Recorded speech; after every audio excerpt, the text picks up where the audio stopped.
Good morning प्यारे बच्चों। जैसे कि पिछले वीडियो में हम लोग प्रश्नावली 5.2 का क्वेश्चन नंबर 7 तक पढ़े थे और क्वेश्चन नंबर 8 हम लोग को होमवर्क के रूप में दिया गया। ठीक है, तो क्वेश्चन नंबर 8 हम लोग बनाए होंगे।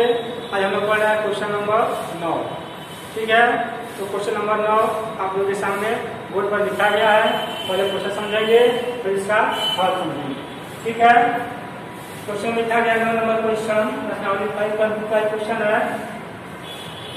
लिखा गया कि 6 अंकों की वह छोटी से छोटी संख्या ज्ञात करें जो कि एक पूर्ण वर्ग संख्या है। इस प्रकार से प्राप्त वर्ग संख्या का वर्गमूल भी ज्ञात करें। ठीक है, आपसे क्वेश्चन पूछा गया है कि 6 अंकों की वह छोटी से छोटी संख्या कौन सी है जो एक पूर्ण वर्ग है और उसका वर्गमूल भी ज्ञात करना है। तो चलिए सबसे पहले समझते हैं कि 6 अंकों की छोटी संख्या क्या होती है। तो क्या होती है 6 अंकों की छोटी संख्या? क्या हम देखेंगे पहले 6 अंकों की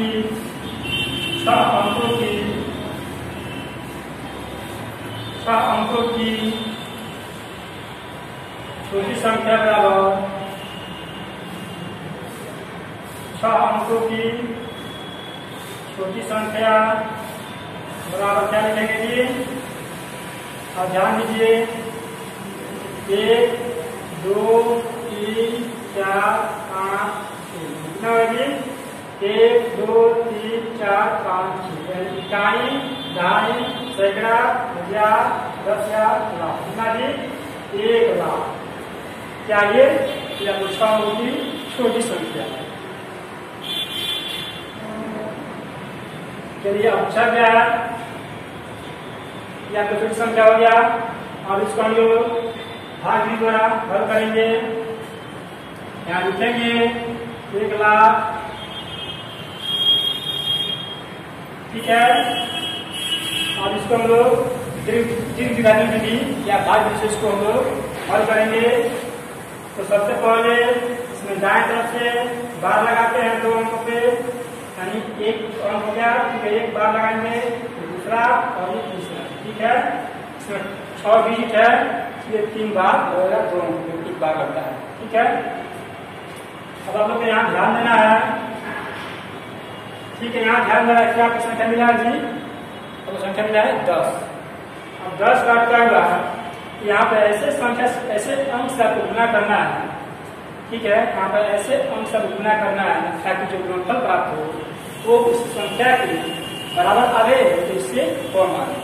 ठीक है, यानी यहाँ 2 ऐसे अंकों से गुना करना है जिसका गुणनफल हमें इस संख्या के बराबर प्राप्त हो, नहीं तो इससे कम प्राप्त हो। ठीक है, इसको अभी आप नहीं पूछ सकते क्योंकि हमें 8 से गुना करते हैं। लिखते हैं 3 कितना 3 तरीके 9। ठीक है, बराबर तो नहीं है तो इससे कम अवश्य है। कितना 3 तरीका 9। ठीक है, 9 में इसको घटाइए, 10 में 9 गया 1। क्लियर। अब यहाँ पे डबल अंक उतरेगा, कितना गया जी? 100। ठीक है, ये दोनों सुन लिया, यहाँ पर कितना हो गया? 100। अब इसको क्या करते हैं? इसको जोड़ते हैं 3 3 कितना हुई? 3 3 6। क्लियर, इसको जोड़ दिए 3 3 6।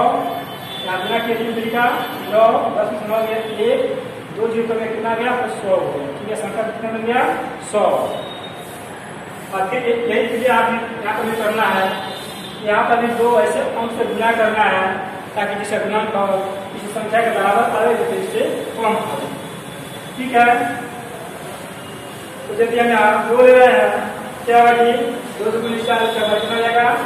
2 2 4 6 कितना जाएगा जी? 4 27 जाएगा। 2 से भी अधिक हो जाएगा। नाम लेंगे इससे कितना नीचे कम 1 छठे 6। चलिए इसको घटाइए, यानी 0 से नहीं घटेगा जाएगा, घाट लेंगे तो 10 में से गया 9, यहाँ क्या है जी?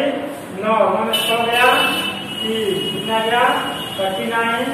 और ये डबल हम ध्यान करेंगे क्या बता 2 जीरो उसमें यहाँ लिखेंगे कितना गया 3900। अब इसको जोड़िए एक और एक 2 ठीक है 100 का 6 लेंगे। चलिए ओके है इतना तक आप समझ चुके हैं। एक के जोड़िए 2 हो गया 6 का 14 दिए यहाँ घटा दिए कितना गया 10 में से गया 9 और 9 में 100 गया 3 यहाँ डबल अंक के उतर गया कितना गया 3900। आप ध्यान दीजिए ये अंतिम है ठीक है ये क्या है आपका अंतिम पद है। और जब छोटी संख्या पूछा है ठीक है जब आपसे पूछा गया छोटी संख्या तो यहाँ देखते हैं कि जो अंतिम पद लाते हैं ठीक है जो अंतिम कुछ संख्या को प्राप्त हो जाए और अंतिम जो भागफल बनाना है यहाँ पे वो इस संख्या से अधिक लाएंगे। क्यों क्या क्या होता है छोटी संख्या ठीक है छोटी संख्या क्या होता है अरे छोटी संख्या रूल होता है जो अंतिम शेष आता है ठीक है जो मतलब अंतिम जो आता है शेष और जो एक संख्या गुना करना होता है उससे गुना करने के बाद जो इसके बाद जो संख्या मिलेगा तो इससे अधिक आनी चाहिए ठीक है। यानी इसको शॉर्ट फॉर्म हम पढ़ सकते हैं कि छोटी संख्या में यानी अंतिम में शेष अधिक रह जाता है ठीक है। जब भी आप छोटी संख्या का और इसके लिए आप हल करते हैं तो जो अंतिम में शेष आ रहा है ठीक है तो यहाँ जो संख्या प्राप्त होगा इससे अधिक आना चाहिए ठीक है।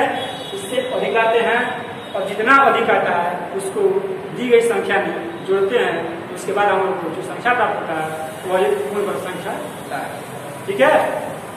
चलिए हम देखते हैं कि यहाँ किस संख्या से गुना करेंगे ताकि इससे यहाँ अधिक प्राप्त होगा।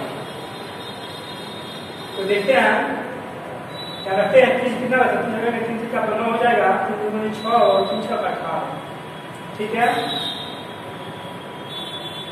यहाँ रखते हैं 7 कितना 7 से 49 करना 4 7 2 14 18 1 7 43 कितना 36 3 परिवार 15 1 7 से 37 ठीक है। इसमें क्या रखेंगे यहाँ पे अब हम रखेंगे 7 क्या रखेंगे जी क्योंकि 6 से गुना करने पर कितना 3757 आ रहा है तो इसका इससे बिल्कुल कम है जबकि हमको यहाँ इससे अधिक लाना है ठीक है।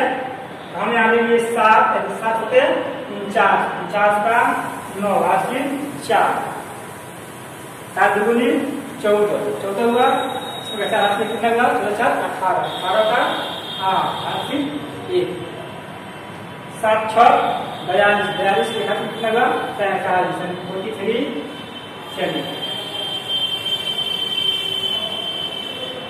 अब यहाँ ध्यान दीजिए इसको घटाइए ठीक है इसको घटाएंगे हमें क्या प्राप्त होगा जी ठीक है। अब देखिए अब इसको इसमें से ठीक है इसमें से इसको घटाना है ठीक है न कि इसको इसको घटाना है जो ये इस संख्या है इसमें से इसको घटाना है।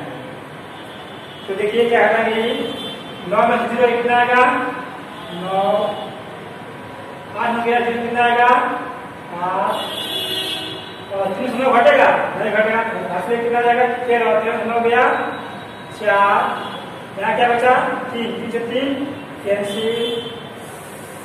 इसको फिर से समझिए ठीक है जो ये संख्या है ठीक है इसमें से इसको नहीं घटाना है ठीक है जो नीचे का संख्या है जो ये संख्या है इसमें से इसको घटाना है ठीक है। 9 में से 0 गया 9 8 में 0 गया 8 और 3 से 9 घटेगा नहीं घटेगा तो हासिल में इसमें से कितना गया 13 से 9 गया 4 यहाँ क्या बता दी 3 से 3 कैंसिल।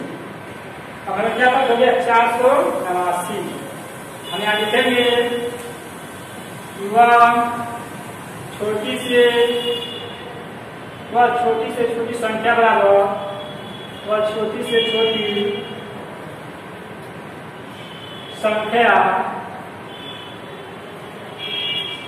बराबर क्या मिला 489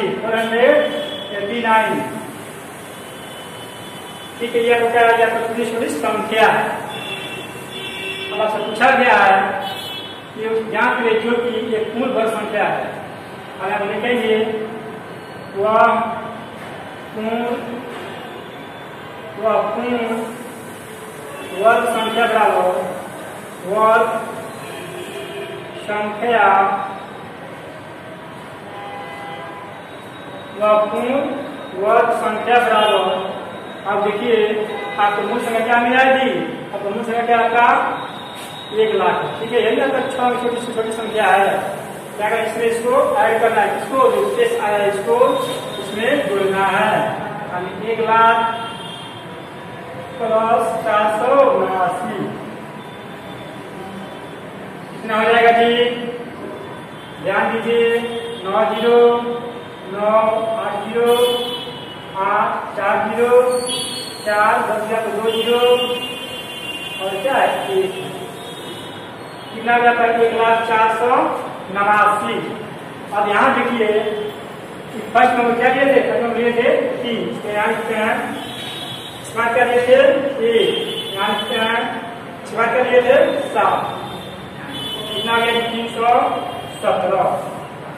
अब ये क्या है जी, 317 क्या है, वर्गमूल है, ठीक है। 317 क्या है जी, तो 1,89 का वर्गमूल है, ठीक है। अब हम इसको आगे सकते हैं,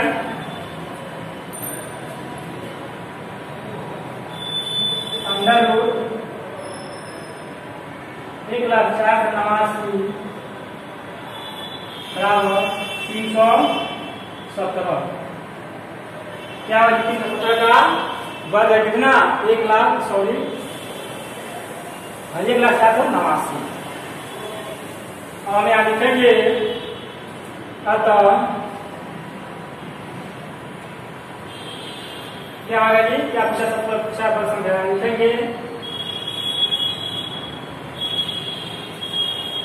1,04,89,317 आपका करेक्ट आंसर होगा। यह आपको क्या है 1,89,000 का पूर्ण वर्ग संख्या है और 317 क्या का इसका क्या है वर्ग है, यानी क्या इसका वर्गमूल है, ये क्या है तो 1,89,000 को पूर्ण वर्ग संख्या है और 317 क्या इसका वर्गमूल है। क्लियर, क्या ना, इस प्रकार का वर्ग संख्या का वर्गमूल भी ज्ञात करें, ठीक है। तो क्या 317 क्या था वर्गमूल है जिसका 1,04,89। तो आपका यही आंसर होगा 1,04,89 का वर्ग संख्या है और 317 इसका वर्गमूल। तो चलिए आगे हम क्वेश्चन नंबर पढ़ लिए 9, ठीक है, प्रश्नावली 5.2 पर। अब देखते हैं ये वाला क्वेश्चन क्या है। तो वाला क्वेश्चन 10 नंबर है, लास्ट क्वेश्चन है एक्सरसाइज का। तो इस क्वेश्चन को हम देखेंगे नेक्स्ट वीडियो में, ठीक है, क्योंकि लंबा क्वेश्चन ये भी है। तो इस वीडियो में पढ़ लिए प्रश्नावली 5.2 का क्वेश्चन नंबर 9 और क्वेश्चन नंबर 8 आपको दिया गया होमवर्क के रूप में, जिसको आप लोग बनाए होंगे। तो चलिए फिर मिलते हैं नेक्स्ट वीडियो में, तब तक के लिए धन्यवाद।